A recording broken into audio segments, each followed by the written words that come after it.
الحمدللہ الذی ہدانا الی الصراط المستقیم والصلاة والسلام علی من اختص بالخلق العظیم وعلی آلہ الذین قاموا بنصرۃ الدین القویم اما بعد فاعوذ باللہ من الشیطان الرجیم بسم اللہ الرحمن الرحیم کنتم خیر امۃ اخرجت للناس تأمرون بالمعروف وتنہون عن المنکر صدق اللہ العظیم۔ السلام علیکم ورحمۃ اللہ تعالی وبرکاتہ۔ درود پاک کا نذرانہ پیش کیجئے۔ اللہم صلی علی سیدنا شفیعنا مولانا محمد معدن الجود والکرم وآلہ الکرام وابنہ الکریم بارک وسلم صلاۃ و سلام علیک یا رسول اللہ صلی اللہ تعالی علیہ وسلم۔ امام حجت الاسلام امام غزالی علیہ رحمۃ و رضوان اپنی کتاب مکاشفۃ القلوب کے اندر ایک روایت نقل فرماتے ہیں کہ آقا کریم صلی اللہ تعالیٰ علیہ وسلم نے ارشاد فرمایا کہ اللہ تعالیٰ نے ایک فرشتہ پیدا فرمایا ہے، وہ اتنا بڑا ہے کہ اس کا سر عرش اعظم سے نیچے ہے اور اس کے جو پیر ہیں وہ تحت الثری میں ہیں، یعنی زمین سے بھی نیچے تحت الثری میں، اور اس کی مساحت یعنی اس کی چوڑائی اتنی ہے کہ مشرق سے لے کر مغرب تک ہے، اور اس کے پروں کی تعداد یہ ہے، سرکار فرماتے ہیں کہ روئے زمین پر اللہ کی جتنی مخلوقات ہیں ان مخلوقات کی تعداد کے برابر اس کے پر ہیں۔ اب یہ اتنی تفصیل سرکار نے بیان فرمائی، پھر آگے فرماتے ہیں کہ جب کوئی بندہ، جب کوئی مرد یا عورت مجھ پر درود پڑھتا ہے تو اللہ کے حکم سے عرش کے نیچے جو بحر نور ہے وہ فرشتہ اس بحر نور میں غوطہ لگاتا ہے، اور جب وہ نکلتا ہے تو اس کے پروں سے جتنے قطرے ٹپکتے ہیں ہر قطرے سے اللہ تعالیٰ ایک ایک فرشتہ پیدا فرماتا ہے، اور وہ فرشتے اس درود پڑھنے والے کے لیے دعا کرتے ہیں قیامت تک۔ سبحان اللہ۔ تو ایک مرتبہ اور پڑھیں، اللہم صلی علی سیدنا شفیعنا و مولانا محمد معدن الجود والکرم وآلہ الکرام وابنہ الکریم وبارک وسلم صلاۃ و سلام علیک یا رسول اللہ صلی اللہ تعالی علیہ وسلم۔ پچھلے دو درس سے ہم لوگ ایک بیان سماعت کرتے آ رہے ہیں، بھلائی کا حکم دینا اور برائی سے روکنا۔ اس کی جو فضیلتیں گزریں وہ آپ نے سماعت فرما لی احادیث کے روشنی میں کہ حضور اکرم صلی اللہ تعالی علیہ وسلم نے ارشاد فرمایا کہ اچھی بات کا حکم کرو اور بری بات سے منع کرو، یہاں تک کہ جب تم یہ دیکھو کہ بخل کی طاعت کی جاتی ہے اور خواہش نفسانی کی پیروی کی جاتی ہے اور دنیا کو دین پر ترجیح دی جاتی ہے، اور ہر شخص اپنی رائے پر گھمنڈ کرتا ہے، اور ایسا امر کرو اور ایسا امر دیکھو کہ تمہیں اس سے چارہ نہ ہو تو اپنے نفس کو لازم پکڑ لو، اپنے نفس کو، یعنی ایسے دور آئیں گے جو آقا کریم صلی اللہ علیہ وسلم نے فرمایا ایسے دور آئیں گے، بلکہ آئیں گے کہ آ چکا ہے۔ آج دیکھیے، آج اگر ہمارا تھوڑا سا کوئی دنیاوی کام ہو تو ہم اس دنیاوی کام کے لیے نماز کو چھوڑ دیتے ہیں، ہوتا ہے کہ نہیں ہوتا؟ ورنہ تو نماز چھوڑنے کی وجہ کیا ہے؟ اسی میں گرفتار ہیں ہم لوگ، بے فلاں صاحب آنے والے ہیں یا فلاں صاحب کے بعد ہوں، بعد میں آؤں گا نماز پڑھنے، چلو بعد میں آؤں گا میں یہ سب کرنے، یہ ساری چیزیں آج پائی جا رہی ہیں، ٹھیک ہے نا؟ تو ایسے دور سے ہم سب کو پناہ بھی مانگنی چاہیے، اور ہم اس دور میں جی بھی رہے ہیں، تو اس دور میں لازم و ضروری ہے کہ ہم اسلام کے احکامات کو جانیں، اور یہ الحمدللہ بڑی خوشی کی بات ہے کہ اس طرح کی درس کی محفلیں سجائی جا رہی ہیں جس میں ہمیں سیکھنے کا موقع بھی مل رہا ہے۔ آج ہم سیکھیں گے کہ اس کے مسائل کیا ہیں، وہ مسائل ہم سیکھیں گے جن مسائل کی روشنی میں ہمیں دوسروں کو بھلائی کا حکم دینا ہے اور برائی سے روکنا ہے۔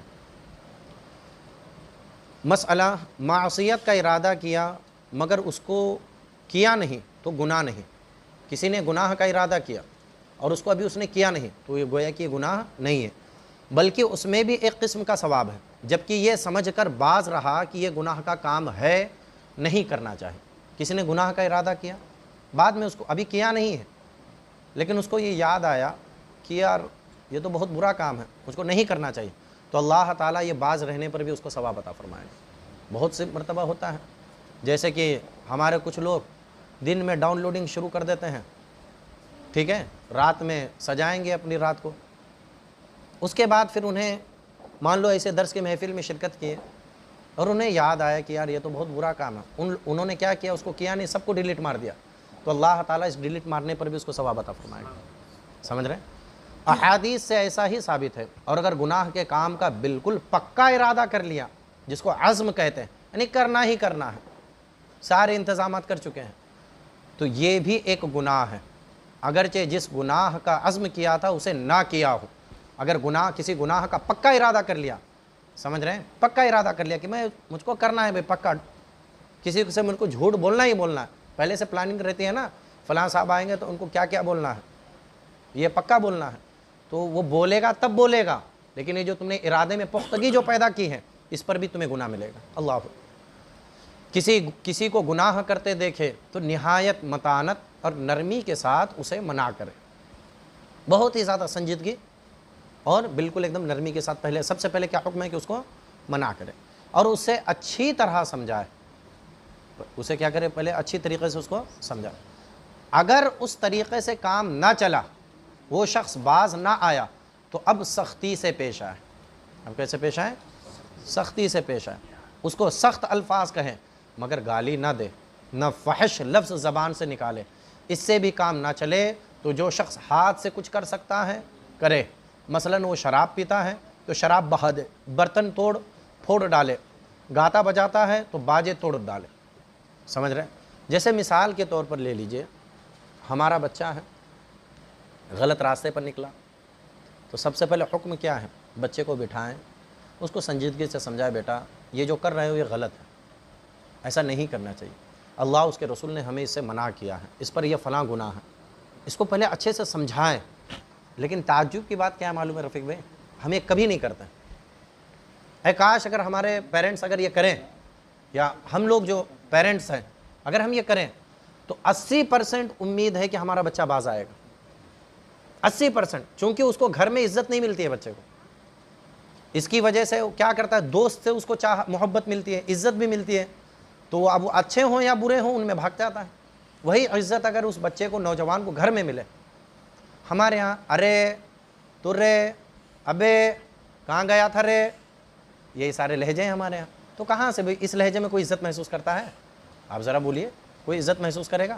بالکل نہیں. آپ عزت سے بات کیجئے، پھر دیکھیں انشاءاللہ تعالیٰ. تو شریعت یہ ایسا نہیں کہ خالی دوسرے لوگوں کو بولنے جاؤ. قرآن تو پہلے کہتا ہے پہلے اپنے آپ کو بچاؤ، پھر اپنے گھر والوں کو بچاؤ، بعد میں باہر جاؤ بھائی تم. سمجھ رہے؟ پہلے گھر والوں کو سدھارو، پہلے خود سدھرو، گھر والوں کو سدھارو، سمجھ رہے ہیں، پھر بعد میں باہر جا کر کے تبلیغ کرو. تو پہلے متانت اور سنجیدگی سے سمجھائیں. ہم اپنے بچوں پر اپلائی کر کے تو دیکھیں. سمجھ رہے ہیں؟ یہ شریعت کا طریقہ ہے، یقیناً یہ عمل کرے گا. اس کے بعد بھی نہ مانے، آپ نے سمجھایا اس کے بعد بھی نہ مانے، تو پھر آپ اس کو سخت لہجے میں بولے، ابھی بھی ماریے مت. شریعت کیا کریے؟ ابھی بھی مت ماریے. اب اس کو سخت لہجے میں اس کو ڈانٹیے، پھٹکاریے. کوئی دوست ہے، دوستی بھی تو یہی سی ہونی چاہیے، پہلے سنجیدگی سے، یار بھائی ایسا نہیں کرتے ہیں، یہ غلط ہے، ورنہ ہماری دوستی کیا کام کیا؟ وہ تو جہنم میں لے جانے والی دوستی ہو گئی. اس کو اور ڈھکل رہے ہیں ہم لوگ، جا بھائی جا، کچھ نہیں. اس کے بعد بھی نہ مانے، یعنی کہ پھر اب ڈانٹے پھٹکارے، اس کے بعد بھی نہ مانے، تب ہاتھ اٹھائے. اب وہ جو بھی ہاتھ سے کر سکتا ہے وہ کر دے. سمجھ رہے ہیں؟ اب جیسا بچہ ہے اس کو مار سکتے ہیں، مناسب سزا اس کو ہم دے سکتے ہیں، دے، بس یہ کہ چہرے پر نہ مارے. حکم کیا ہے؟ کہاں نہ مارے؟ چہرے پر نہ مارے. اس کے پیٹھ میں، جہاں پر جسم مارنے سے جو ہے نا کوئی ضرب شدید نہ لگے، ٹھیک ہے نا، تو اس جگہ ہم ماریں، یا ہتھیلی پر، جو بھی آپ کر سکتے. اور 3 سے زیادہ مارنے کی اجازت نہیں. یہ نہیں کہ دے شروع ہو گئے تو واشنگ مشین شروع ہو گئی، ایسا بھی نہیں، ٹھیک ہے نا. 3 سے زیادہ بھی مارنے کی اجازت نہیں. مسئلہ امر بالمعروف کی کئی صورتیں ہیں، یعنی کہ کسی کو آپ سمجھانے جائیں تو یہ مسئلے آپ کے ذہن میں رہے. اگر غالب گمان ہے کہ یہ ان سے کہے گا تو اس کی بات مان لیں گے، آپ کو یقین ہے کہ بھئی میرا فلاں دوست ہے وہ برا کام کر رہا ہے، میں سمجھاؤں گا تو میرا بات مان لے گا. ابھی نہیں 10 دن میں ہی کیوں نہ صحیح، وہ آپ کی بات سنتا ہے. ہوتا ہے نا کچھ دوست ایسے رہتے ہیں کہ بات مانتے ہیں، لوگ اس کی سنتے ہیں ان کی بات غور سے، بھئی یہ نہیں بول رہا نا، بس میرا دوست بولا کافی، سنتے ہیں لوگ. تو فرماتے ہیں کہ تو اس پر واجب ہے کہ اس کو سمجھائے، اس کو خاموش رہنا جائز نہیں ہے ورنہ گنہگار ہوگا جب یہ جانتا ہے کہ میری بات وہ مانتا ہے۔ دوسری، اگر غالب گمان یہ ہے کہ وہ طرح طرح کی تہمت باندھیں گے اور گالیاں دیں گے تو ترک کرنا افضل ہے۔ جیسے آپ کسی کو برائی سے سمجھانے گئے، اب وہ آپ کا چٹھا کھول رہا ہے، ارے تو کہاں کا شان آیا، تو کہاں سے آ گیا، تو فلاں وقت ایسے کیا تھا، معاذ اللہ تو نے ایسے کیا تھا، وہ آپ کی بدگوئی کرنا شروع کر دیں، تو فرمایا کہ آپ نہ جائیے، آپ کا وہاں آپ وہ صحیح پرسن نہیں ہے اس کو سمجھانے کے لیے، ٹھیک ہے نا۔ اور اگر یہ معلوم ہو کہ وہ اسے ماریں گے اور یہ صبر نہیں کر سکے گا، سمجھانے گئے اور امید ہے کہ یہ اس کو مار دے گا بھائی، اور یہ صبر نہیں کر سکے گا یا اس کی وجہ سے فتنہ و فساد پیدا ہوگا، کیا پیدا ہوگا؟ آپس میں لڑائی ٹھن جائے گی، جب بھی چھوڑنا افضل ہے، جب بھی آپ نہ جائیے، جب بھی کیا ہے آپ نہ جائیے۔ اور اگر معلوم ہو کہ اگر وہ اسے ماریں گے تو صبر کر لے گا تو ان لوگوں کو برے کام سے منع کریں، اور یہ شخص مجاہد ہے، اس کو کس کا ثواب ملے گا؟ جہاد کا ثواب ملے گا اس کو، ٹھیک ہے نا۔ اور اگر معلوم ہے کہ وہ مانیں گے نہیں مگر نہ ماریں گے اور نہ گالیاں دیں گے، ہے میرا کوئی مانتا تو نہیں ہوں لیکن میں اگر بولوں گا تو میری بات چپ چاپ سنے گا لیکن عمل نہیں کرے گا، تو افضل یہ ہے کہ امر کرے۔ آپ کا کام کیا ہے؟ افضل یہ ہے کہ آپ اس کو سمجھائیں۔ بھائی دلوں میں تاثیر پیدا کرنا اللہ کا کام ہے، سمجھ رہے ہیں؟ جیسے آج ہم سب لوگوں کے ساتھ ہوتا ہے، زندگی میں ہوتا ہے، آدمی مسلسل وہ کام کرتا آ رہا تھا، مسئلہ اگرچہ جانتا تھا لیکن کہیں نہ کہیں جو ہم نے سیکھا ہے نا وہ مسئلہ کبھی نہ کبھی ہم سے خطاب کرتا ہے، یہ جو کر رہا ہے غلط کر رہا ہے، غلط کر رہا ہے، تو کبھی نہ کبھی اس کا دل مائل ہوتا ہے کہ میں اس سے رک جاؤں، تو حکم کیا ہے کہ اس کو سمجھا دیں۔ یہ مسئلہ سمجھ میں آیا؟ کس طریقے سے ہمیں سمجھانا ہے، کب سمجھانا ہے ہمیں؟ اگر اندیشہ ہے کہ ان لوگوں کو امر کرے گا تو قتل کر ڈالیں گے، یہ مار ہی ڈالیں گے، اور یہ جانتے ہوئے اس نے کیا، ان لوگوں نے مار ہی ڈالا، تو یہ سمجھانے والا شہید ہوگا۔ سبحان اللہ، کون سی موت ملے گی اس کو؟ شہادت کی موت ملے گی۔ امر بالمعروف کے لیے 5 چیزوں کی ضرورت ہے، ایسا نہیں کہ ہر کوئی جا کر کے سمجھانا شروع کر دے۔ کتنی چیزوں کی ضرورت ہے؟ 5۔ پہلے علم، پہلے کس چیز کی ضرورت ہے؟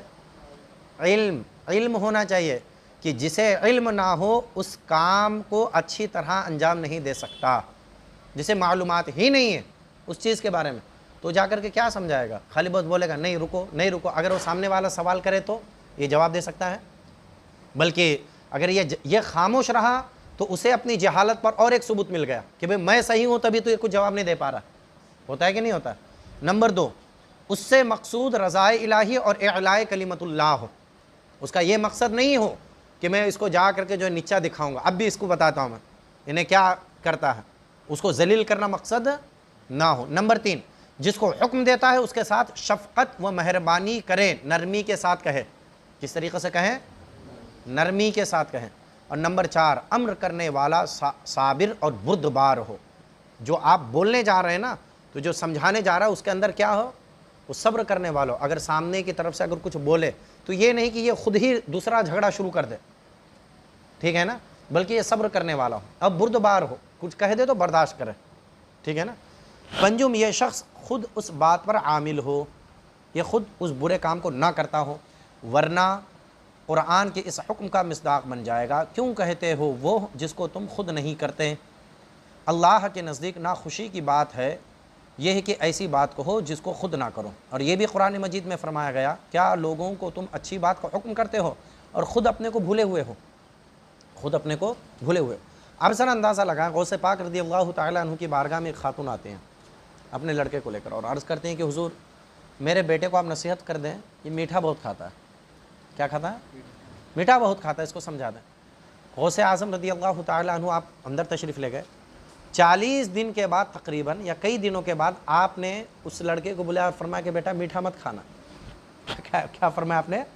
میٹھا مت کھانا۔ تو ان کی والدہ نے کہا کہ حضور میں نے تو بولے بہت دن ہو گئے اور آپ اس کو اب نصیحت کر رہے ہیں۔ کہا کہ جس وقت تم نے کہا تھا اس وقت میں خود کھاتا تھا، جس وقت تم نے کہا وہ اس وقت میں خود کھاتا، تو میں کیسے اس بات کا حکم دیتا ہے جس کو میں خود کرتا ہوں؟ سمجھ رہے؟ تو یہ چیزیں ہمارے اندر ہونی چاہیے، ورنہ تو آپ کی نصیحت اثر نہیں کرے گی، سمجھ رہے؟ مسئلہ عامی شخص کو یعنی عام آدمی کو یہ نہیں چاہیے کہ قاضی یا مفتی یا مشہور و معروف عالم کو امر بالمعروف کرے کہ یہ بے ادبی ہے. یہ کیا ہے؟ کوئی عام آدمی ہے. جیسے میں نے پچھلے درس میں بتایا تھا کہ اگر ہمیں بڑوں کو اگر کسی بری بات سے روکنا ہو تو ہمیں قرآن میں کیسا طریقہ بتلایا گیا. سمجھ رہے ہیں کہ ایک ادب کا ہم لحاظ رکھیں. تو یہ مسئلہ وہی آ گیا کہ عام آدمی کو کسی بڑے عالم دین یا مفتی یا کوئی قاضی ہیں، ٹھیک ہے، یا ہمارے استاد ہیں، تو ان کو جو ہے نہیں ہونا چاہیے. ڈائریکٹ آپ نہ بولیں. مثل مشہور ہے، خطائے بزرگان گرفتن خطا است. بزرگوں کی غلطی پکڑنا بھی غلطی ہے. سمجھ رہے ہیں؟ یعنی ہر شخص کو اس کا اختیار نہیں. اور کبھی ایسا بھی ہوتا ہے کہ یہ لوگ کسی مصلحت خاص سے ایک فعل کرتے ہیں جس تک عوام کی نظر نہیں پہنچتی، اور یہ شخص سمجھتا ہے کہ جیسے ہم نے کیا انہوں نے بھی کیا. ٹھیک ہے نا بھائی، جیسا ہم غلط کام کر رہے ہیں ویسا انہوں بھی تو کر رہے ہیں. حالانکہ دونوں میں بہت فرق ہوتا ہے. ٹھیک ہے نا، یہ حکم سمجھ رہے ہیں، دونوں میں کیا ہوتا ہے؟ بہت فرق ہوتا ہے. جیسے مثال کے طور پر کبھی آدمی جو ہے واقعی کی تحقیق تک نہیں پہنچ پاتا. جیسے مثال کے طور پر رفیق بھائی نے ہمیں دیکھا کہ میں کھڑے ہو کے جو ہے ٹوپی نکال کے پانی پی رہا ہوں، وہ بھی کھڑے ہو کے بھی ٹوپی نکال کے بھی پی رہا ہوں. اب انہوں نے دیکھا ڈائریکٹ آ کے، تو پہلے بھائی سمجھو کیا کرو کہ حضرت پہلے آپ وہی طریقہ جو بتایا گیا کہ آپ مسئلے کی صورت میں سوال کرو. سمجھنے والا آدمی سمجھ جاتا ہے کہ حضرت یہ بتائیے بغیر ٹوپی کے پانی پینا کیسا، کھڑے ہو کر پانی پینا کیسا، کہ یہ جائز ہے کیا؟ تو اگر میں جواب میں بولوں کہ نہیں رفیق بھائی بالکل یہ ناجائز ہے، سنت کے خلاف ہے، سمجھ رہے ہیں، لیکن ساتھ ہی ساتھ وہاں پر یہی بھی مسئلہ بیان کیا جائے کہ بھئی پانی کئی طرح کے ہیں، ایک آب زمزم بھی ہے، اور اس کے پینے کا طریقہ یہی بتلایا گیا. کیا بتلایا گیا؟ کہ کھڑے ہو کر کے پیو، قبلہ رخ ہو، اور ٹوپی نکال کر کے پانی پیو. یہی طریقہ بتلایا گیا آب زمزم کے پینے کا. ہو سکتا ہے یہاں احتمال ہے کہ نہیں. اور اسی طریقے سے بہت سے ایسے بھی ہیں، جیسے کہ ایک اللہ کے ولی ایک شہر میں گئے.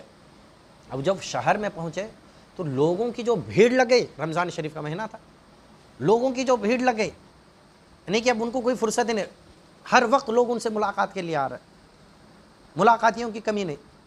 تو اب انہوں نے دیکھا کہ ان کے اوراد و وظائف میں بڑے فرق پڑ رہا ہے.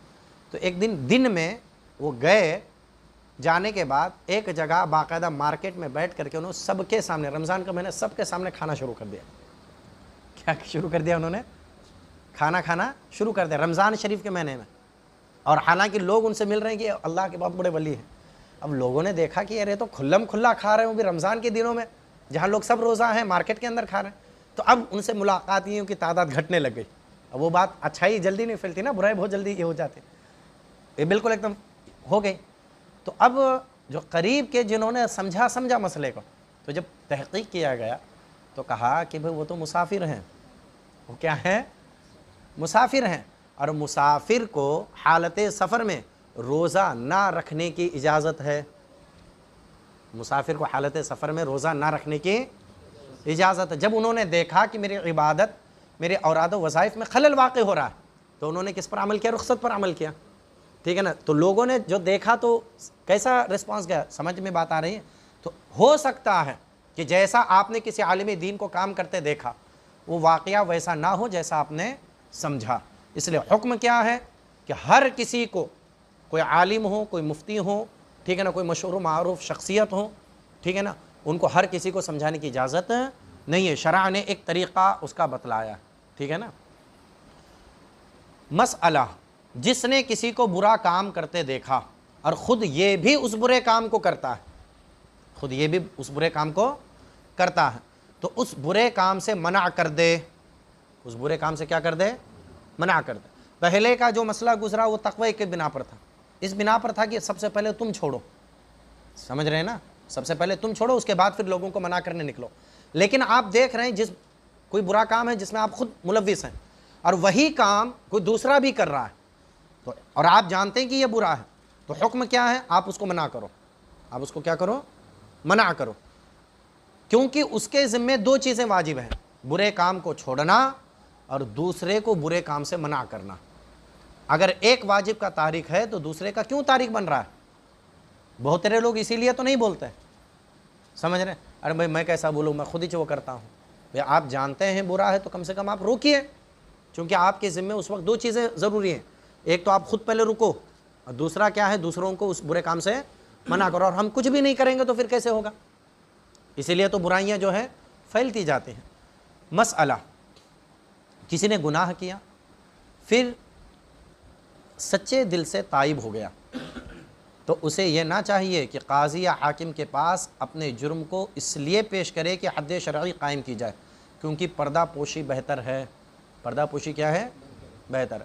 یعنی کوئی برا کام کر رہا تھا اور اب 4 لوگوں میں بیٹھا تو اب یہ منطقیہ مارتے بیٹھ رہا ہے، ارے بھائی میں بہت برا آدمی تھا، میں یہ سب کرتا تھا، لیکن اللہ کا شکر ہے میں نے چھوڑ دیا۔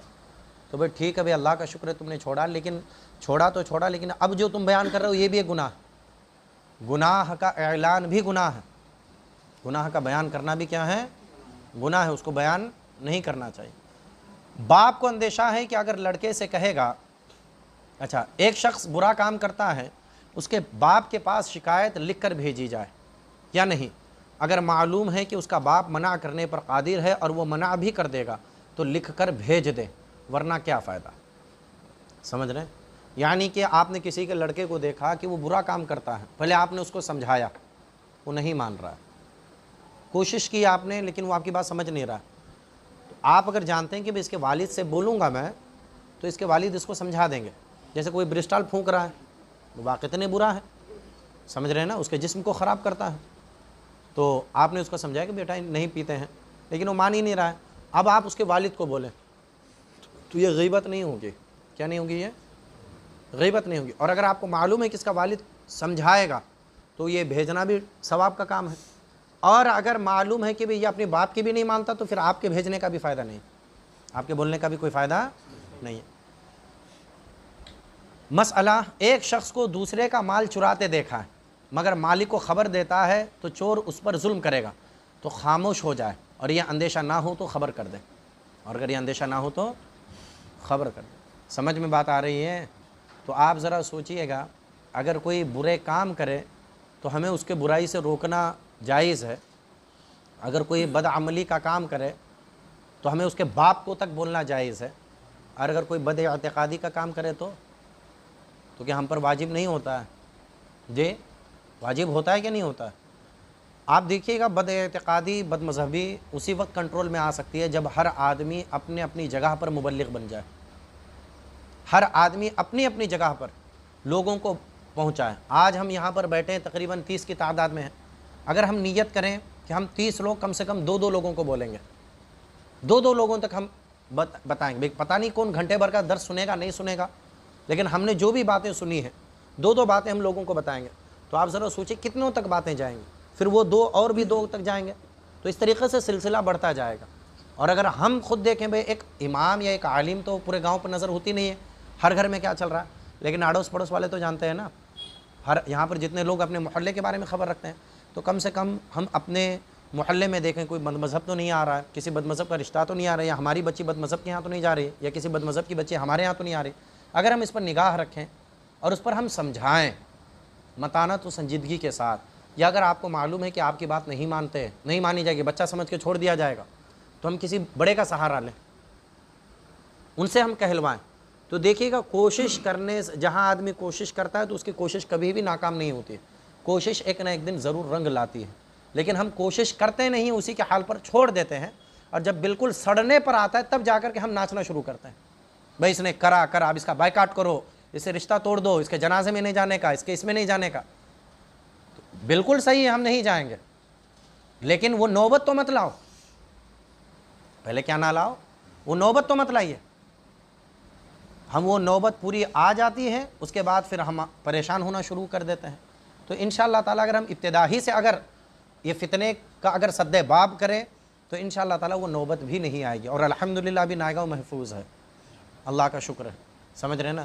اور اسی طریقے سے ہماری جو نئی پیڑھی ہے، نوجوان جو ہے ہمارے، اگر یہ متحرک رہیں اپنی اپنی جگہ پر، میں یہ بھی نہیں کہتا ہوں کہ جوش میں آ کے ہوش کھوتے بیٹھو، خالی بس نعرے کے حد تک اپنی سنی ہونا ظاہر کرو، ادھر خالی جلسے میں پہنچ کے مسلک کے اعلیٰ حضرت، اور ادھر یہ بیچارے کو مسلک کا معنی ہی نہیں معلوم ہے، اعلیٰ حضرت کون تھے وہی نہیں معلوم ہے، وہی ساری چیزیں نہ معلوم، تو پھر کیا بھائی تمہارے وہ جوش زیادہ دیر تک نہیں گرم رہے گا، وہ بد مذہب آئے گا 2-3 باتیں کرے گا، وہ وہیں پر جا کے سلنڈر ہو جاؤ گے۔ تو کم سے کم علم رکھو، بد مذہبوں سے ہمیں دور رہنا، تو کیوں رہنا، کیا فرمایا اللہ اس کے رسول نے، ان کی کیا بد مذہبی ہے، کیا گستاخی ہے، کیا ہمارا زمین جائیداد کا جھگڑا ہے، یہ ساری چیزیں. تو یاد رکھیں امر بالمعروف و نہی عن المنکر، اچھائی کا حکم دینا، تو سب سے بڑی اچھائی عقیدے کی اچھائی، اور بری باتوں سے روکنا، سب سے بری بات عقیدے کی خرابی. اس کے بعد پھر عمل کی خرابی آتی ہے. آج جو بہت سے لوگ بولتے ہیں نا اصلاح معاشرہ، ارے بھائی معاشرے کی اگر اصلاح کرنی ہے تو سب سے پہلے عقیدہ صحیح ہونا چاہیے. کیا صحیح ہونا چاہیے؟ صحیح ہونا، عقیدہ صحیح ہونا چاہیے. اگر عقیدہ خراب ہے، لاکھ نمازیں تمہاری صحیح رہیں تو شیطان کی لاکھوں سال کی عبادت مقبول نہیں عقیدے کی خرابی کی وجہ سے، تو تم تو 5 وقت کے نمازی بھی نہیں ہو، تو تمہاری کہاں سے قبول ہوں گے؟ عقیدہ خراب رکھو گے. تو اس لیے سب سے پہلے ہمیں کیا صحیح رہنا چاہیے؟ عقیدہ. اور اگر ہم اپنے کسی دوست و احباب کو دیکھیں کہ وہ عقیدہ اس کا خراب ہو رہا ہے، یا عقیدے کی خرابی والا کام کر رہا ہے، یا کسی بد مذہب کی صحبت اختیار کر رہا ہے، یا بد مذہب کی رشتہ داری ہو رہی ہے، تو پہلی ہی دفعہ میں ہم اس کا علاج کرنا شروع کر دیں تو انشاءاللہ تعالیٰ نوبت آخر تک جائے گی نہیں، بالکل نہیں جائے گی. سمجھ رہے ہیں میری بات کو؟ اور خالی یہاں منع کرنے والے امام صاحب نہیں رہنا. یہی تو ہوتا ہے، ایک ہی آدمی دکھتا ہے کہ ہاں منع کر رہا ہے، فلاں صاحب آئے تو اب کھڑے رہو، پانی بھی صحیح پیو. اب فلاں صاحب چلے گئے، ارے بیٹھ رہے، بیٹھ، اب اچھے سے بیٹھ، چلے گئے انہوں. ہیں کیا دیکھ رہے بھائی، ہیں کیا یہ کیوں ہو رہا؟ آپ مسلمان نہیں ہیں، آپ سے بھی تو وہی ہونا چاہیے کہ بھائی کیوں عبد الرحیم بھائی. سب ہم اپنے اپنے جگہ پر کیا کریں، کوشش کریں. ٹھیک ہے نا؟ یہ بیان یہیں پر ختم ہوتا ہے امر بالمعروف نہی عن المنکر کا. اور یاد رکھیے امر بالمعروف نہی عن المنکر یہ امت محمدیہ کی ایک ممتاز صفت ہے، اسی صفت کی وجہ سے ہم تمام امتوں پر ممتاز ہیں. اللہ نے جو فرمایا اخرجت للناس، تم تمام لوگوں سے چنی گئی ہو، تمام امتوں میں تم افضل ہو، سب سے بہترین ہو. تو کوالٹی یہی بیان کی گئی، تم بھلائی کا حکم دیتے ہو اور برائی سے.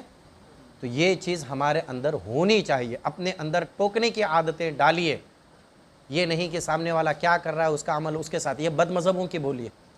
کس کی بولی ہے؟ یہ بد مذہبوں کی بولی ہے. حتیٰ کہ وہ خبیث بد مذہبی اس حد تک پہنچی رہتی ہے، وہ بولتے ہیں کافر کو بھی کافر مت بولو، پتہ نہیں کب مسلمان ہو جائے. ہم لوگ کاٹ کلمبا میں گئے تھے بہت سالوں پہلے، ٹھیک ہے نا؟ تو وہاں حاجی صاحب، میں تو بچہ تھا تو اساتذہ یہ کر رہے تھے، منظری صاحب قبلہ تھے، مولا اختر منظری صاحب، شاید آپ لوگ نام جانتے ہوں گے، ٹھیک ہے نا؟ تو حضرت کے کاٹ کلمبا میں تو وہ آئے ہوئے تھے سارے.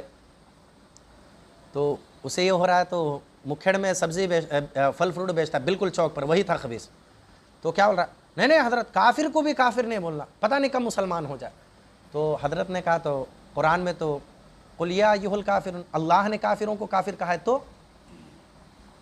تو حضرت نے بھی بولا کہ بھائی تو پھر ابا کو بھی ابا مت بول، پتہ نہیں آپریشن کرا کے کب اماں ہو جائے. بھائی آج کل آپریشن بھی تو نکلے ہیں نا. تو یہ جو بولیاں ہیں نا، یہ کافروں کی بولیاں ہیں، بد مذہبوں کی بولیاں. کسی کو برا مت بولو، یہ بولتے ہیں وہ، کسی کو برا مت بولو. اور اس درجے میں جا کر ایسے گھٹیا بن گئے، یعنی ان کے نزدیک کسی ولی کو اگر آپ پکار دیں، وہ بھی یہ عقیدہ رکھتے ہوئے مدد کے لیے پکاریں کہ اللہ نے ان کو طاقت دی ہے تو وہ ہماری مدد کریں گے، ٹھیک ہے نا؟ تو اس کو کہہ دیں گے یہ شرک. حضور کے لیے علم غیب مانیے آپ، یہ عقیدہ رکھتے ہوئے اسماعیل دہلوی نے لکھا ہے. خالی آپ ہمارے بولنے پر مانو مت، نوجوانوں سمجھ رہے ہیں توفیق بھائی، حاجی نعیم صاحب، خالی ہمارے بولنے پر مانو مت. مانو مت کا مطلب یقین رکھو، لیکن آپ کیا کرو کہ حضرت دکھاؤ، ہم ایک مرتبہ دیکھنا چاہتے ہیں. آئیے بنات، میں آپ کو دکھاتا ہوں، ساری کتابیں رکھی ہوئی، نشان مارا ہوا، ایک مرتبہ دیکھیے، تاکہ آئندہ جب آپ بولیں تو یہ نہ بولیں کہ فلاں عالم نے کہا ہے، بلکہ یہ بولیں کہ میں نے دیکھا. یہ میرے ساتھ ہو چکا تھا واقعہ. جب پڑھتے تھے ہم لوگ ثانیہ میں، احکام شرعیہ پڑھائی جاتی، تو ادگیر میں چونکہ رہتا ہوں، ایک اسٹوپ والا ہے، ان کے ایسے ہی رہتے ہیں سپاہی، اسٹوپ والا، پنچر والا، سمجھ رہے ہیں، ایسے ہی رہتے ہیں ان کے. تو ایک اسٹوپ والا ہے، وہ بولا کہ حضرت نہ میں سنی، نہ میں وہابی، نہ تبلیغی، میں خالی مسلمان. یہ بھی ان کا بہت خطرناک حملہ ہے. میں خالی، جیسے طارق جمیل پہلے بولتا تھا نا، صاحب ایک ہو جاؤ، بعد میں جا کر کے کھلا ہے کہ وہ تو پکا دیوبندی ہے، ٹھیک ہے، میں خالی مسلمان. تو اس نے مجھ سے، میں نے جب اس کو گستاخیاں بتایا، وہ بولا کیا حضرت وہ 10 باتیں چھوڑو، تو یہ بتا تم دیکھے کیا؟ اب میں تو بھائی پڑھتا تھا، میں نے بولا میں نے نہیں دیکھا بھائی. تو بولے جب تم نہیں دیکھے نا تو نہ کو بولو پھر. تو ایسے ہی ہو سکتا ہے آپ کے ساتھ آ جائے. تو کوئی بول دے کہ بھئی آپ دیکھے گا, تو کم سے کم آپ بول سو کہ ہاں الحمدللہ میں نے دیکھا. چاہیے تو لو پی ڈی ایف میں تمہیں بھیجتا ہوں اس کی فوٹو کی, ان کی فوٹو میں رکھو, پی ڈی ایف بنا کے رکھو تاکہ آپ بھیج سکیے. وہ یوسف رضا کے رہنے دو, کسی بھی حضرت کے رہنے دو, آپ ان کی کتابوں کو دیکھو. اصل میں کیا رہتا ہے معلوم ہے, دیکھیں حاجی صاحب, ہم بھی کیا بولتے ہیں اعلیٰ حضرت نے, بولتے تمہارے اعلیٰ حضرت کو تم مانو, ہم کیوں مانیں گے؟ تم ہمیں ان کی بولیاں دکھاؤ جن کو ہم مانتے ہیں. ایک بات یہ رہتی ہے نا حاجی صاحب, تو اس کو بولتے ہیں عین الیقین, یقین کے ساتھ بولنا کہ ہاں میں نے دیکھا. تو یہ ہے کہ ایک مرتبہ دیکھیے آپ, اردو نہیں آتی تو کم سے کم اس کے فوٹو اپنے پاس یہ رکھیں, اور جب کسی دوست اپنے بھیجیں, کوئی جا رہا ہو اس کو فوراً ہم بھیجیں, اور اس کا مفہوم ہمارے ذہن میں ہونا چاہیے.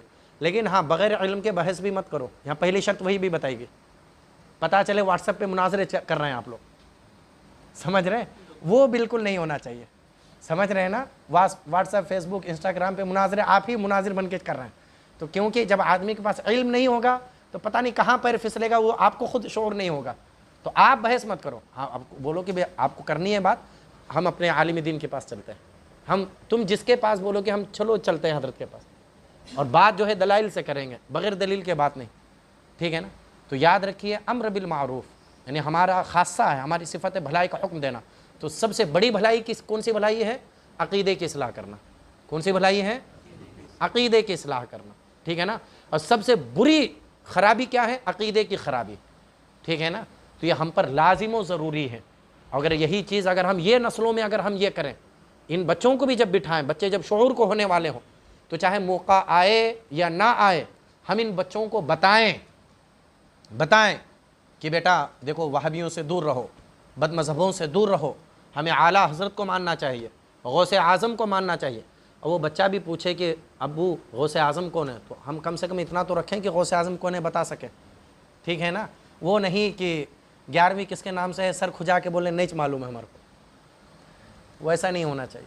تو اسی لیے 11ویں شریف بھی جیسے ابھی ہم کر رہے ہیں, تو الحمدللہ نائگوں کا تو بہت اچھا طریقہ ہے, محفلیں کرتے ہیں, لیکن دیکھ رہا ہوں کہ تھوڑا کم بھی ہوتا جا رہا ہے مسئلہ, وہ نہیں ہونا چاہیے, ٹھیک ہے نا.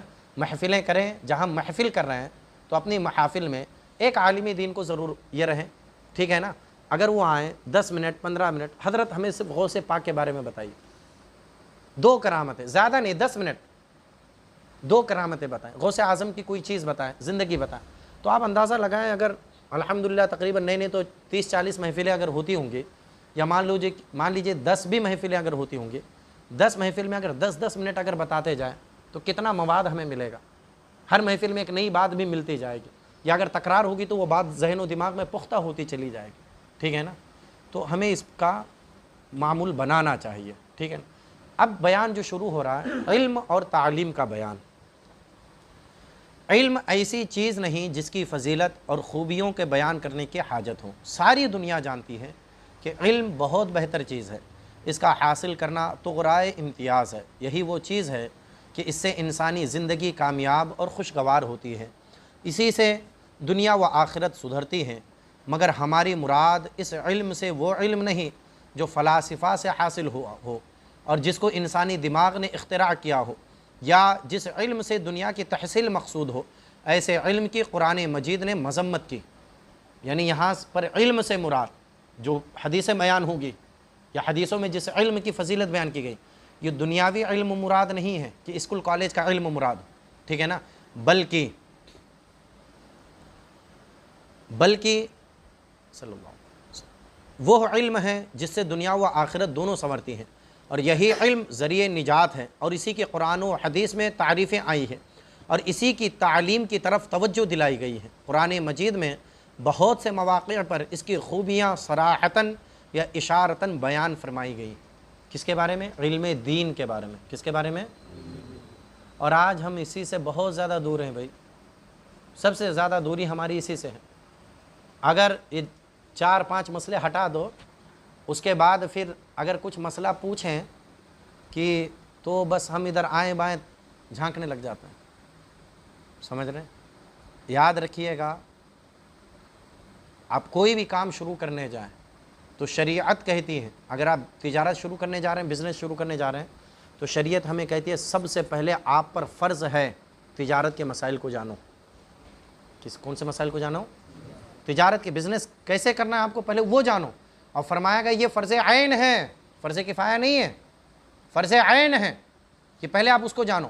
نماز پڑھنے جا رہے ہو تو نماز کے پہلے مسائل جاننا آپ پر ضروری ہے، کیونکہ آپ نہیں جانیں گے تو اس وقت صحیح طور سے اس کو آپ کر بھی نہیں سکتے. تو علم دین اسی لیے فرض عین قرار دیا گیا. اور سرکار نے صرف مردوں پر نہیں کہا، طلب العلم فریضۃ علی کل مسلم و مسلمہ، علم دین کا حاصل کرنا ہر مسلمان مرد اور ہر مسلمان عورت پر فرض ہے. سمجھ رہے ہیں؟ اور قرآن پاک میں جا بجا اس کا حکم بھی دیا گیا. اس بات کا اندازہ اس سے بھی لگا لیجئے، ہماری آسمانی کتاب نازل ہوتی ہے، قرآن کی سب سے پہلی آیت اگر نازل ہوتی ہے تو کیا حکم لے کر آتی ہے؟ اقرا، پڑھیے. کیا لے کر آتی ہے؟ اقرا کا حکم ہمیں دیا گیا، نہیں سب سے پہلے پڑھنے کا حکم دیا گیا، علم حاصل کرنے کا حکم دیا گیا. اور متعدد مقامات پر اللہ تعالیٰ نے علم کی اہمیت کو بیان فرمایا. اللہ تعالیٰ ارشاد فرماتا ہے انما یخشی اللہ من عبادہ العلماء، اللہ عز و جل سے اس کے بندوں میں وہی ڈرتے ہیں جو علم والے ہیں. کون ڈرتے ہیں؟ جو علم والے ہیں. ظاہر سی بات ہے، اگر آپ کو اللہ کی معرفت ہی نہیں حاصل ہے تو جو چیز بیان کی جائے گی اس کی اہمیت بھی آپ کے ذہن میں نہیں ہوگی. سمجھ رہے ہیں؟ جو چیز بیان کی جائے گی اس کی اہمیت بھی آپ کے ذہن میں نہیں ہوگی. جیسے بد مذہبوں کو لے لو، صلاۃ و سلام کی اہمیت کی ان کو معلوم ہی نہیں ہے، چونکہ ان کے ہاں تو یا تو کفر ہے یا تو شرک ہے یا تو بدعت ہے یا تو حرام ہے. تو جب اس کی اہمیت اور اس کی فضیلت ہی سے عاری ہیں تو لے جا کر کے ان لوگوں نے اس کو ناجائز ہی قرار دے دیا. اس لیے طرح طرح کے اذان سے پہلے پڑھے تو اعتراض، اذان کے بعد پڑھے تو اعتراض. سمجھ رہے ہیں؟ کیا حالت میت پر پڑھے تو اعتراض، کیا حالت تکبیر کے وقت پڑھے تو اعتراض، چونکہ ان کو اس بارے میں نالج ہی نہیں ہے نا. یہی حال کچھ اس کا ہو جاتا ہے ہمارا بھی. تو اللہ سے وہی ڈرتے ہیں جو کون ہے؟ علم والے ہیں، کیونکہ علم کے ذریعے سے اللہ کی معرفت حاصل ہوتی ہے. سمجھ رہے ہیں؟ اللہ تعالیٰ ارشاد فرماتا ہے یرفع اللہ الذین آمنوا منکم والذین اوتوا العلم درجات. اللہ عز و جل تمہارے ایمان والوں کے اور ان کے جن کو علم دیا گیا ہے درجے بلند فرمائے گا. سبحان اللہ. کیا فرمائے گا؟ درجے بلند فرمائے گا. یہ قرآن کا وعدہ ہے. سمجھ رہے ہیں؟ یہ کس کا وعدہ ہے؟ اللہ کا وعدہ ہے. کس کا وعدہ ہے؟ ہمارے کو تو یہاں دنیا میں درجے بلند ہونا بھائی ہے نا، لکھ پتی، پہلے ہزار پتی، پھر لکھ پتی، پھر کروڑ پتی، پھر ارب پتی. یہ ہم سمجھتے ہیں کہ بہت ہو گئے، مولانا کہیں بنا دیے تو بھوکے مریں گے ہمارے بچے، یہی ہم سمجھتے ہیں. یاد رکھیے سب سے بڑی گارنٹی تو سرکار نے دی ہے، سب سے بڑی گارنٹی سرکار نے دی. ہاں اگر آپ نے اپنے بچے کو دنیا دار عالم بنایا تو پھر اس کی کوئی گارنٹی نہیں، لیکن اگر دیندار عالم بنایا اور عالم باعمل ہے تو سرکار کا فرمان ہے. اگر یاد ہوگا تو آپ کو مفتی حفیظ اللہ صاحب قبلہ نے جو ہے پچھلے سال جو ختم بخاری شریف ہوا تھا اس میں یہ حدیث شریف آپ نے بیان کی تھی، اگر یاد ہوا. کیا ہے؟ سرکار فرماتے ہیں جو علم دین حاصل کرتا ہے تو اللہ تعالیٰ اس کے رزق کی گارنٹی لیتا ہے. کون لیتا ہے اس کے رزق کی گارنٹی؟ اور آپ ذرا سوچئے کہ علماء جو ہوتے ہیں لوگ ان کو کتنی عزت سے پیش کرتے ہیں. وہ عالم دین منع کرتا ہے تب بھی لوگ ان کو پیش کرنا اپنے لیے سعادت مندی کی بات سمجھتے ہیں کہ حضور قبول کر لیجئے. سمجھ رہے ہیں؟ جبکہ دنیا میں یہ ہوتا ہے کہ دینے والا بڑا مانا جاتا ہے اور لینے والا کمتر مانا جاتا ہے. لیکن اللہ نے یہ اصول علماء کے لیے بدل دیا. بھئی تم لوگے تو دینے والا اپنے کو کمتر سمجھے گا کہ بھئی میں نے پیش کیا. وہ یہ نہیں کرے گا کہ میں نے احسان کیا، وہ کہے گا کہ بھئی مجھے موقع ملا کہ میں نے حضرت کی خدمت کی. سمجھ رہے ہیں؟ تو یہ علم ہی کی تو وجہ سے ہوتا ہے. سمجھ رہے ہیں نا میری بات کو؟ یہ کس کی وجہ سے ہوتا ہے؟ علم ہی کی وجہ سے. تو ہمیں چاہیے کہ ہم اپنی اولاد کو پڑھائیں، یا کم سے کم اتنا تو پڑھاؤ یار. کسی نے یہ نہیں کہا آپ عالم بناؤ تو اب ہمارا ذہن بھی کیا ایسا قید و بند ہو چکا ہے صندوق میں باندھے جیسا کہ بھئی مولانا بنائیں گے تو مسجد میں پڑھاتے ہیں انہوں، یا تو مسجد میں یا تو مدرسے میں، انہوں خالی شادیاں پڑھاتے جائیں گے. ادھر حضرت کتنے پڑھا شادیاں؟ یہ ہم لوگ ذہن. بھائی کس نے کہا؟ کسی نے ہاتھ پر باندھا ہے کیا؟ بھائی میں بناؤں کیا کسی نے میرے ہاتھ پر باندھا ہے کیا؟ میری خواہش ہے میں مدرسے میں پڑھاؤں، میری خواہش ہے میں مسجد میں امامت کروں، یہ میری خواہش ہے، مجبور نہیں ہوں اس کے لیے. جیسے آپ کے ہاتھ ہیں ویسے میرے ہاتھ ہیں، جیسے آپ کی زبان ہے ویسے میری زبان ہے. آپ کاروبار کر سکتے ہیں تو کیا ہمارے اوپر کیا کہیں اصول و قوانین لگیں کہ نہیں کر سکتے ہیں؟ بڑے بڑے علماء کی آپ سیرتیں اٹھا کر کے دیکھ لیجئے، بڑے بڑے علماء، بڑے بڑے تاجر بھی تھے۔ امام اعظم ابو حنیفہ جن کی ہم تقلید کرتے ہیں، ان کے دن کا جو ٹرن اوور تھا 40,000 درہم تھے، ایک دن میں 40,000 درہم کماتے تھے۔ کتنا ایسا مال تھا آپ کا، کپڑے کے ایسے تاجر تھے کہ آپ کا مال خالی آپ کے نام سے بکتا تھا، ملک شام کے مارکیٹ میں جاتا تھا، خالی بس یہ ہوا اڑتی تھی کہ ابو حنیفہ کا مال آیا، چند منٹوں میں مال ختم ہو جاتا تھا، لوگ دیکھتے تک نہیں تھے، کوالٹی آپ کے نام پر مال بکتا تھا۔ بڑے بڑے علماء آپ لے لیجئے، تو کیا وہ نہیں رہے؟ تاجر بھی رہے۔ تو آپ بھی اپنے بچوں کو پڑھاؤ، انہیں بعد میں آپ اپنے بزنس میں لگا دیجئے، کم سے کم آپ کا بچہ پڑھے گا تو نمازیں اپنی صحیح کرے گا، سب سے بڑا فائدہ اس کا یہی ہے، اپنے عقیدے کی اصلاح کرے گا، سب سے بڑا فائدہ یہ ہے، دوسرے لوگوں کو 4 باتیں سمجھائے گا۔ لیکن ہم خود جاہل رہیں گے، اپنے اولاد کو بھی جہالت وراثت میں دیں گے، تو وہ کرتا کیا ہے، جب آپ خود بوڑھے ہو جائیں گے تو وہ خود آپ کو، دوسرا کیا مارے گا، وہ لات مارتا ہے آپ کو، کیوں اس کو آپ نے کبھی سکھلائے نہیں نا کہ ماں باپ کیا ہیں، ان کا مرتبہ کیا ہے۔ سمجھ رہے ہیں؟ وہ صحابہ تھے، آپ جہاں پر یہ مقام حدیث شریف سماعت کرتے ہیں نا کہ ایک صحابی نے اپنے ماں باپ کو اپنے کندھے پر سوار کر کے ایسی سخت گرمی میں کہ گوشت کے ٹکڑے کو پتھر پر ڈالیں تو وہ کباب ہو جائے، یعنی پتھر کی گرمی کا عالم، یہ موسم کی گرمی کا، لیکن وہ کہتے ہیں کہ میں نے 7 مرتبہ حج کرایا میں نے، تو ایسے ہی کوئی کرا دے گا؟ میں اگر ہم بولیں کہ بھئی ایک گھڑا بھر پانی ہے، اس کو یہاں بس اسٹینڈ تک لے کے چلو، بولتا حضرت 2 منٹ رکو، اب بھی گاڑی منگا رہا ہوں، ہوتا ہے کہ نہیں ہوتا ہے؟ تو ایک بات تو کیا انہوں نے ویسے ہی کر دیا؟ سرکار نے ان کی تربیت فرمائی تھی، سرکار نے کیا فرمائی تھی؟ ان کی تربیت فرمائی تھی، ان کو بتلایا تھا صحابہ کو ماں باپ کا مقام کیا ہے۔ لیکن کیا آج ہماری ذمہ داری نہیں ہے کہ ہم اپنی اولاد کو ہم ویسی تربیت دیں، ہم انہیں سکھلائیں، ہم انہیں بتلائیں؟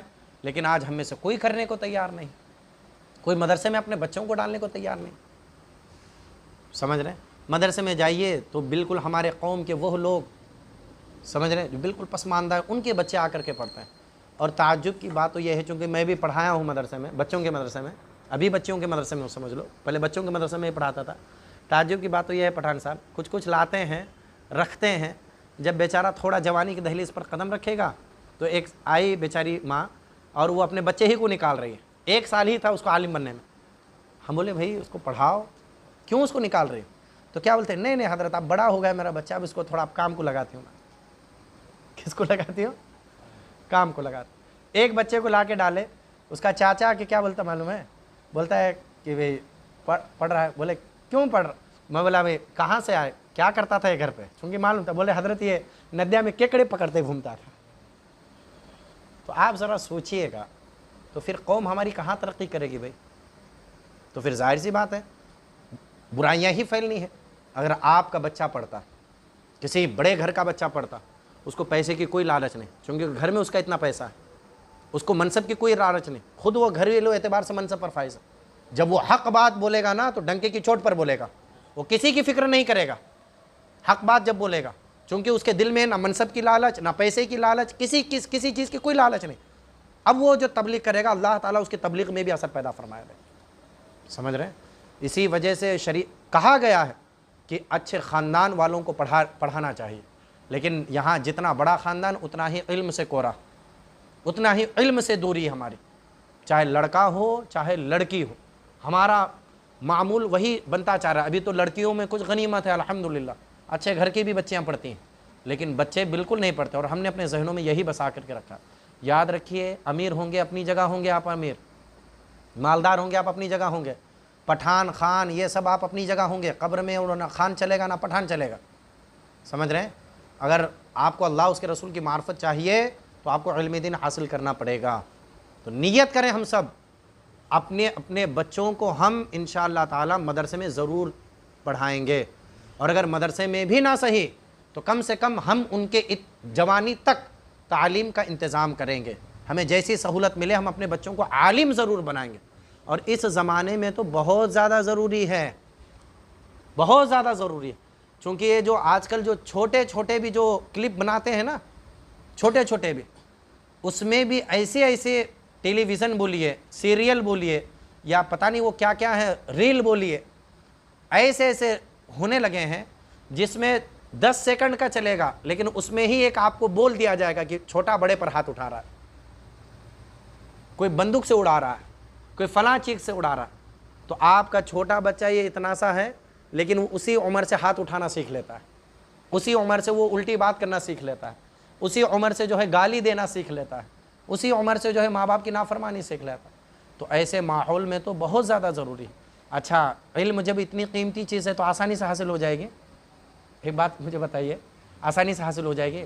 دنیاوی علم آپ حاصل کرنے کے لیے بھیجتے ہیں، نہ جانے کتنے ٹیوشن لگاتے ہیں، نہ جانے کتنے کوچنگ کلاسز لگاتے ہیں، نہ جانے کتنی فیس دیتے ہیں، کھانے کا الگ، روم کا الگ، پڑھنے کا الگ، یہ خرچے آپ اٹھاتے ہیں. تو یعنی اتنی صعوبتوں کے بعد تو آپ کو دنیاوی علم مل رہا ہے، تو کیا دینی علم آپ کو ایسے حاصل ہو جائے گا؟ اور اگر مکتب میں ہمارے گئے اور مکتب کے استاد نے مار دیا تو بس ہو گیا، وہ تو موت آ گئی بھی اب وہ استاد کی ہو. کیوں مارا؟ کیسا کھانا زیادہ ہوا کہ حضرت کو، یہ فلاں ہو گیا کیا، ایسا ہو گیا. یہ ہیں شکایتیں ہماری قوم کی. یاد رکھیے گا، ایک استاد جو ہوتا ہے نا اپنا جگر کا خون نکال کر کے پلاتا ہے بچوں کو. وہ ناراض ہو رہا ہے بھائی، ارے عقل مند آدمی پہلے سوچ تو صحیح، کیوں مارا ہے؟ کیا بچے کو اس لیے مارا ہے کہ وہ گھر کا کام نہیں کر رہا تھا، یا اس لیے مارا ہے کہ حضرت کے کپڑے نہیں دھو رہا تھا، یا اس لیے مارا ہے کہ بھائی کیا حضرت کے بچوں کو کھلا رہا نہیں تھا؟ کس لیے مارا ہے؟ تمہارے بچے کو اس لیے مارا کیونکہ تمہارا بچہ اپنی پڑھائی نہیں کر رہا تھا، اس لیے مارا کہ تمہارا بچہ پڑھے. تو بھئی یہ تمہارے بچے کے فائدے کے لیے ہے کہ حضرت کے فائدے کے لیے ہے؟ تو اسی وجہ سے علماء کا جو خلوص ہونا ہے اس لیے مر رہا ہے، اس لیے کم بھی ہو رہا ہے، کیونکہ اب سوچ رہے ہیں کہ بھئی ان کو کیا کریں گے، ہم اپنی عزت کو داؤں پہ تھوڑی نہ لگائیں گے. پڑھا پڑھا، نہیں پڑھا نہیں پڑھا، یہی ہو رہا ہے. اسی لیے برائیاں عام ہو رہی. پہلے آپ دیکھیے الحمدللہ، تو جب ڈالتے تھے یا بھیجتے تھے تو استاد اگر مارے، بچہ اگر آ کے بولتا تھا باپ الٹا مارتا تھا. میں نے یہ یو پی میں دیکھا ہے، میں نے اپنا تجربہ. ایک بچے کو ہم نے مارا تو وہ بچہ چلا گیا روتا ہوا اٹھ کر کے گھر پہ، اس کا باپ لے کر آ رہا ہے اپنے بچے کو مارتا ہوا، حالانکہ وہ بچہ پہلے سے رو رہا ہے، پھر مار رہا اس کا باپ، اور لا کر کے گھسیٹ کر کے میرے پاس لے آیا، اور لا کر کے مجھ سے ہی نہیں کہتا کہ کیوں مارا حضرت، وہ مجھ سے کہتا ہے حضرت مجھے معاف کر دو، میرا بیٹا جو ہے آپ کے یہاں پڑھتے پڑھتے آ گیا، حضرت اس کو مارو، میں آپ سے ایک سوال کرنے والا نہیں.